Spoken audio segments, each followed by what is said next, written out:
Hello guys! Magandang araw sa inyong lahat or maayong adlaw sa kanyang tanan. So for today's video ay magluluto po ako ng atay na may itlog or adobong atay with egg. So sinimulan ko nga guys sa paglinis ng atay. And then nakaready na pala din ang aking atsal, sibuyas sa bawang.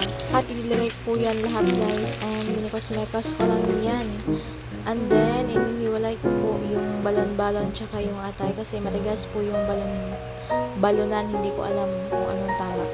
So, pagkatapos yan guys, is nilagay ko na po yung balon-balon and sinunod ko po agad yung atay dyan. So, manikos-mekos ko lang yung ayan guys. So, ganyan lang yung paghalo ko and then nilagay ko na po yung atsala na tira. So, pagkatapos yan guys, ilagyan ko po ng paminta, asin, magic sarap, and then konting tuyo. So nilagyan ko po yan ng konting nawasa and then tinakluban ko lang yan. So tinakpan ko lang yan. So after a while yan guys is nagbalat na po ako ng itlog. So 4 na piraso lang po yung nilagay ko kasi 4 lang kami kakain dito. So pagkalipas ng ilang minuto guys is sinusi ko yan. So yan guys, sinilip ko yan and binekos-mekos ko and then after a while is ilagay ko na po yung itlog na binalatan ko kanina.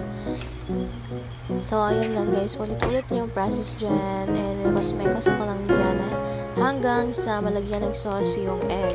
So alam nyo guys, sa pagkakatanda ko is nung 12 years old po ako nakatikim ng gantong luto. And sa karinderya ko po yan first time na natikman. So nakakatikim din kami dati ng atay guys. Pero yung atay po yun ng native chicken. Pero yung nabibili sa palengke is wala po kami noon. Kasi noon wala po kaming pera. May pera pero sakto lang sa budget. So after a while yan sa aking pagmekos-mekos guys is naluto na din ang ating adobong atay with egg and balon-balon.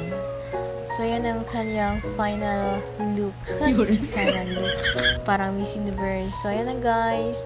Thank you for watching guys. See you sa next video ko. So, by the way guys, please like, share, and follow me on my YouTube channel. So, ilalagay ko na po yung link dyan sa aking comment section. So, yan lang po for today's video and thank you for watching guys.